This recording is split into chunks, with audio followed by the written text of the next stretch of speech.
Parade commander colonel Gurpal Singh Jammu मुख्य अतिथि ने ध्वजारोहण किया। आज फुल ड्रेस रिहर्सल है और आज ये दायित्व निभा रहे हैं डॉक्टर राघव लंगर।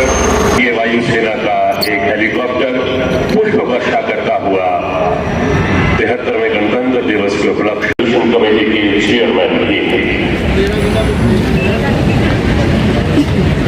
हम सभी सौभाग्यशाली हैं कि हम 73वें गणतंत्र दिवस समारोह का हिस्सा बन रहे हैं।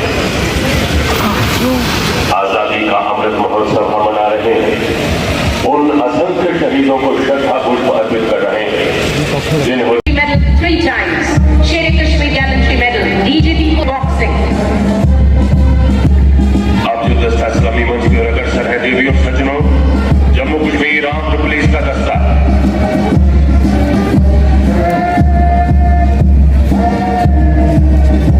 अपने कंटिजेंट को ये देखिए वंदे मातरम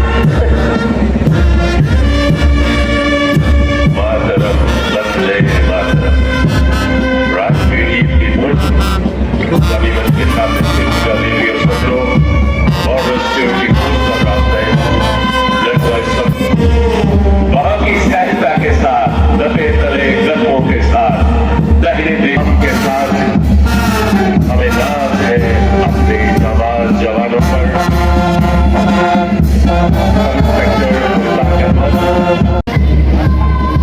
गुरमीत सिंह देवियों और सज्जनों, सलाम मंच की ओर अपने चुस्त कदमों से मार्च कर रहा है एनसीसी गर्ल्स कंटिंजेंट।